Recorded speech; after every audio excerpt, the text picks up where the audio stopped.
Class 9-এর mathematics কোর্সে দেখি 11.1 আমরা আগের ভিডিওতে ফার্স্ট পার্টে 1 থেকে 3 পর্যন্ত অঙ্কগুলো করেছি। এখানে আমরা কোশ্চেন নাম্বার 4 থেকে সমাধান করব। তো কোশ্চেন নাম্বার 4-এ রয়েছে মিতালি ও মহিদুল গ্রামের 45টি বাড়ির এই মাসের ইলেকট্রিক বিলের টাকার পরিমাণ নিচে একটা দেওয়া রয়েছে। তো এবার উপরের তথ্যের একটি পরিসংখ্যা বিভাজন তালিকা বের করতে হবে। তো আমরা লিখে নিয়েছি পরিসংখ্যা বিভাজন তালিকাটা, ঠিক আছে। তো এখানে সব থেকে যে কম যে ভ্যালুটা রয়েছে সেটা রয়েছে 52। তাহলে আমরা স্টার্ট করব 50 থেকে, ঠিক আছে। 50 থেকে 60, আবার 60 থেকে চলতে থাকবে এভাবে। তাহলে এখানে আমরা শুরু করব 50 থেকে 60, 60 থেকে 70, 70 থেকে 80, 80 থেকে 90, কত পর্যন্ত যাব? লাস্ট আমাদের রয়েছে এখানে 130, তাহলে 140 পর্যন্ত আমাদের যেতে হবে। 90 থেকে 100, 110 থেকে 120, 120 থেকে 130, আর 130 থেকে 140। তাহলে এই পর্যন্ত আমাদের ছক করতে হবে।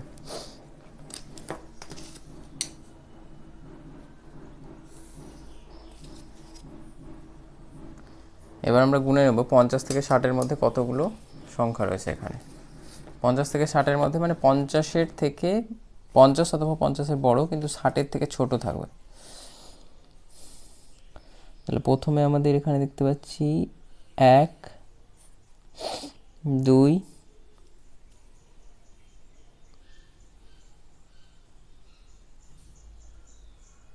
আর নেই, দুটো রয়েছে। তাহলে প্রথমে আমাদের রয়েছে দুটোর জন্য ট্যালি মার্কে দুটো দাগ হবে, আর এখানে 2 হবে, ঠিক আছে। এবার 60 থেকে 70-এর মধ্যে আমরা গুনে নেব কতগুলো রয়েছে। 60 থেকে 70 মানে 60-এর থেকে বেশি। 1, 2, 3, 4, 5, 6। এখানে রয়েছে 6, 1, 2, 3, 4, এটা হলো 5, এটা হলো 6, আর এখানে 6 বসবে, ঠিক আছে। 70 থেকে 80, 70 থেকে 80-এর মধ্যে কতগুলো রয়েছে? 70-এর ওপরে 80 হবে না কিন্তু, ঠিক আছে। 70-এর উপরে 1, 2, 3, 4, 4টে রয়েছে।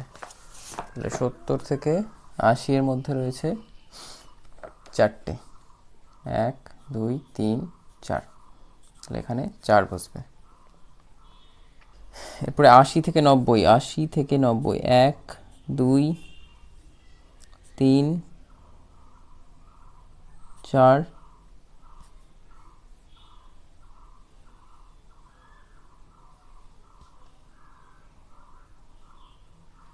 4টে রয়েছে। 80 থেকে 90 4টে, 1, 2, 3, 4।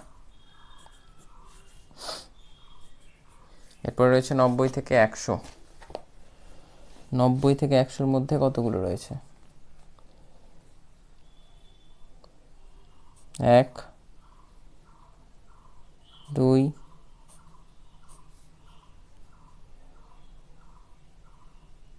3,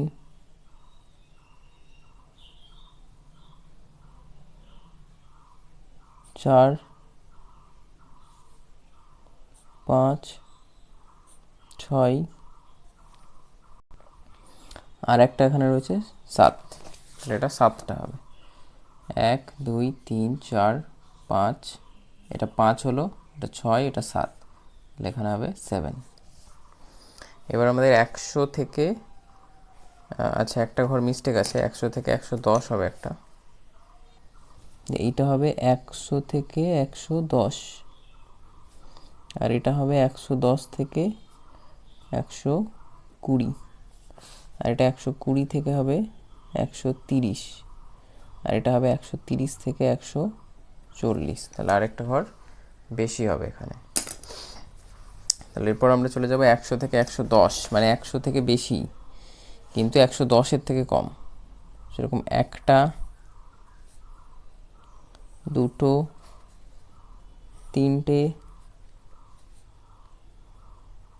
4,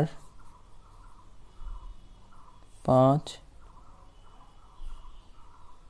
6, 7, 7টা রয়েছে। তাহলে এখানে হবে 1 2 3 4, এটা 5 হলো, 6 7, 7টা রয়েছে। এরপরে রয়েছে আমাদের 110 থেকে 120। 110 থেকে 120-র মধ্যে এটা একটা,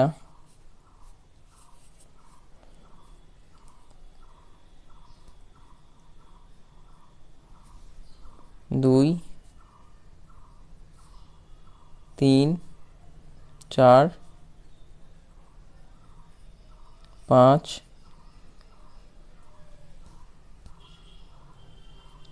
6। 110 থেকে 120-র মধ্যে রয়েছে 6টা, 1 2 3 4 5 6 6। এরপরে 120 থেকে 130-এর মধ্যে কতগুলো রয়েছে? 120 থেকে 130, মানে 20-র বেশি 30-এর কম। 1 2 3 4 5 6 7, আর নেই, 7টা রয়েছে। 1 2 3 4 5 6 7। আর এরপরে কতগুলো থাকবে তোমরা ইজিলি বের করতে হবে। টোটাল আছে 45, 7 7 14, 3 7 21, 21 আর 4 25, 25 4 29, 29 আর 7 36, 6 42, 7 7 7, 3 7 21, 21 আর 6 27, 4 31, 35, 35 আর 6 41, 42 43, 43 হয়েছে, তার মানে আর দুটো পড়ে থাকবে এখানে, 1 2।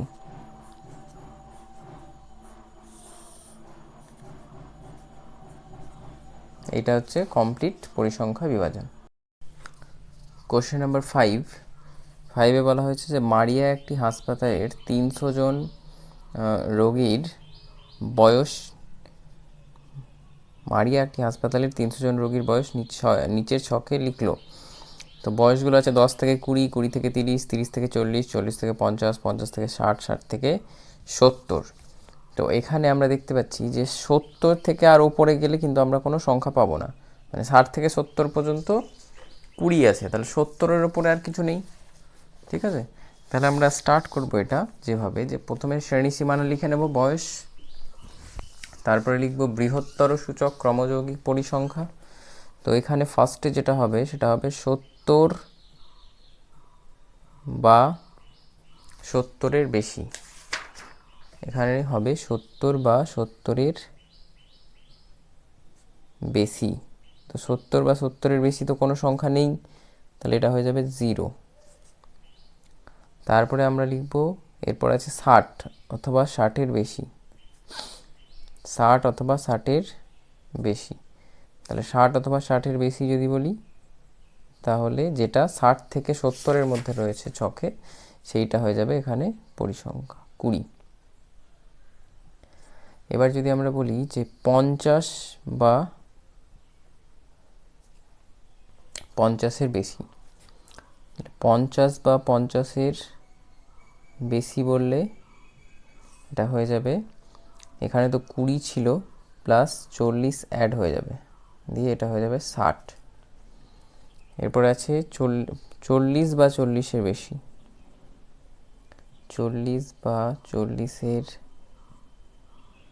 বেশি, 40 বা 40-এর বেশি হয়ে যাবে 60। তো রয়েছে এটা টোটাল, তারপরে রয়েছে 70 যোগ হয়ে যাবে, তাহলে 130 হয়ে যাবে এটা। এরপরে হবে 30 বা 30-এর বেশি,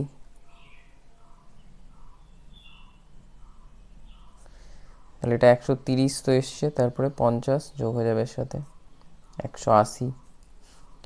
তারপরে 20 বা 20-এর বেশি,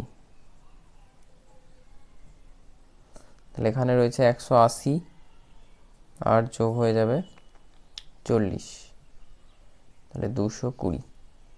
এরপর হবে 10 বা 10-এর বেশি, 220 তার সাথে যোগ হয়ে যাবে 80, তার মানে 300 হয়ে গেছে। তাহলে এটা কমপ্লিট হয়ে গেছে। যেহেতু 10 থেকে স্টার্ট হয়েছিল 70-এ গিয়ে শেষ হয়েছে, তাহলে 10 বা 10-এর বেশি থেকে শুরু করে 70-এর বেশি। একটু বোঝার চেষ্টা করবে যে 60 থেকে 70-এর মধ্যে ছিল 20, তো সেই কারণে 70-এর বেশি থাকলে কী হবে, কিছুই থাকবে না তার মধ্যে, 70 থেকে 80-র মধ্যে বা 90-এর মধ্যে, ওই জন্য এটা 0 এসছে। তবে 60 থেকে 70-এর মধ্যে আছে 20, তাহলে 20 এসছে। এবার 50 থেকে 50 বা 50-এর বেশি, তার মানে 50 থেকে 70-এর মধ্যে কতগুলো আছে, এটা 50 বা 50-এর বেশি মানে 50 থেকে 70-এর মধ্যে, তাহলে টোটাল হয়ে যাবে 60। এইভাবে যোগ করতে করতে করতে করতে শেষে হয়ে যাবে টোটাল 300 বলেছিল, 300 হয়ে গেছে আনসার। তো কোশ্চেন নাম্বার 6-এ দেওয়া রয়েছে ক্রমযৌগিক পরিসংখ্যা বিভাজন ছক। একটি পরিসংখ্যা বিভাজন ছক তৈরি করতে হবে এখান থেকে। তো এখানে দেওয়া রয়েছে শ্রেণী আর ছাত্রছাত্রীর সংখ্যা। তো 10-এর কম দেওয়া রয়েছে, 20-এর কম, 30-এর কম, 40-এর কম, 50-এর কম আর 60-এর কম। তো এবার 10-এর কমের পর সেটা কততে কম সেটা বলা নেই, তো সেই কারণে আমরা প্রথম ঘরে যেটা লিখব সেটা লিখতে হবে যে 10-এর কম। পরের ঘরে যেটা লিখব 20-এর কম বলেছে, মানে এটা 10-এর কম, পরেরটা 20-এর কম, তার মানে পরেরটা নিশ্চয়ই 10 থেকে 20-এর মধ্যে হবে অবশ্যই। পরেরটা বলেছে 20 থেকে 30, তাহলে 20 থেকে 30 হবে। এভাবে 30 থেকে 40, 40 থেকে 50, 50 থেকে 60, তারপরে বলেছে 60-এর কম। তো 50 থেকে 60 হলেই এর মধ্যেই রইলো 60-এর কম যেগুলো সেগুলো। তাহলে 10-এর কম বলেছে 17 রয়েছে, পরিসংখ্যা 10-এর কম 17, আর 20-এর কম রয়েছে 22। আচ্ছা, ক্রমযৌগিক পরিসংখ্যাটা দেওয়া রয়েছে, ঠিক আছে, এটা রয়েছে 17 আর এটা রয়েছে 22। তাহলে 10 থেকে 20-এর মধ্যে যেটা হবে সেটা হয়ে যাবে 22 মাইনাস 17, মানে এটা হয়ে যাবে 5। 20 থেকে 30 যেটা দেওয়া রয়েছে 29। এখানে বুঝবে 29টা কিন্তু 30-এর কম, মানে 30 থেকে এটা একবারে 0 পর্যন্ত, এর মধ্যে সমস্তগুলোই রয়েছে। তাহলে 29 থেকে আমাদের এখানে 22 বিয়োগ হবে, তাহলে 22 বিয়োগ করলে এটা চলে আসবে 7। পরে রয়েছে 29-এর পরে 37, তারপরে রয়েছে 50, তারপরে রয়েছে 60। তাহলে এখানে আমাদের যেটা হবে 37 মাইনাস 29 সমান 8 আসছে। এটা হচ্ছে 50 মাইনাস 37 সমান আসছে আমাদের 13। এটা হচ্ছে 60 মাইনাস 50 সমান 10। তাহলে এগুলো হচ্ছে আমাদের পরিসংখ্যা চলে এসছে। ক্রমযৌগিক পরিসংখ্যাই দেওয়া রয়েছে আর আমাদের পরিসংখ্যাটা বের করতে হয়েছে, ঠিক আছে। তাহলে এখানে আমাদের কমপ্লিট। নেক্সট কোশ্চেন নাম্বার 7-এ বলা হয়েছে যে ক্রমযৌগিক পরিসংখ্যা বিভাজন ছকটি দেখি এবং একটি পরিসংখ্যা বিভাজন ছক তৈরি করি। 60-এর বেশি, 50-এর বেশি, 40-এর বেশি, 30-এর বেশি, 20-এর বেশি, 10-এর বেশি, 0-এর বেশি। তাহলে একটা শ্রেণী হবে আমাদের প্রাপ্ত নম্বরের, একটা পরিসংখ্যা হবে, আর যেটা দেওয়া রয়েছে এটা তো ক্রমযৌগিক পরিসংখ্যাটা দেওয়া রয়েছে, তাহলে পরিসংখ্যাটা বের করতে হবে। তো আমরা এখানে দেখতে পাচ্ছি 0-এর বেশি, তারপরে 10, তার মানে এটা 0 থেকে 10, তবে 10 থেকে 20, 20 থেকে 30, 30 থেকে 40, 40 থেকে 50, 50 থেকে 60, এরকম একটা শ্রেণী আসবে আমাদের। তাহলে এখানে স্টার্ট হবে 0 থেকে 10, 10 থেকে 20, 20 থেকে 30, 30 থেকে 40, 40 থেকে 50, 50 থেকে 60। এরপরে বলেছে 60-এর বেশি, তো 60-এর বেশি কত, 60-এর বেশি এর লিমিট নেই, তাহলে এটা আমাকে লিখে রাখতে হবে 60-এর বেশি বলে। এরপরে আমরা ক্রমযৌগিক পরিসংখ্যাটা যেহেতু আমরা উল্টো দিক থেকে লিখেছি, তাহলে এখানে ক্রমযৌগিক পরিসংখ্যা আসবে 100, তারপরে উল্টো দিক থেকে আমাদের লিখতে লিখতে যেতে হবে। এটা হবে 92, তারপরে রয়েছে 87, তারপরে রয়েছে 75, তারপরে রয়েছে 40, তারপরে রয়েছে 16, তারপরে রয়েছে 0। এখানে আমরা পেয়েছিলাম 0-র থেকে বেশি যেটা 0-র চেয়ে বেশি সেটা 100 ছিল, তাহলে 0 থেকে 10-এর মধ্যে কতগুলো থাকবে, এই মাঝের গ্যাপটাই থাকবে, ঠিক আছে। 100 মাইনাস 92 সমান 8 আসবে এখানে। তারপরে 10 থেকে 20-এর মধ্যে থাকবে 92 মাইনাস 87, তাহলে এখানে থাকবে 5। এখানে 87 মাইনাস 75, তাহলে এটা হয়ে যাবে 12। 75 মাইনাস 87 থেকে 75 বিয়োগ করেছি, এবার 75 থেকে বিয়োগ হবে 75 মাইনাস 40 করলে 35, এটা হয়ে যাবে 40 মাইনাস 16, এটা হয়ে যাবে 24, আর এটা হয়ে যাবে 40 মাইনাস 16, এটা 16 মাইনাস 0 সমান হয়ে যাবে 16, আর এটা তো 0 রয়েছে, 0ই হবে।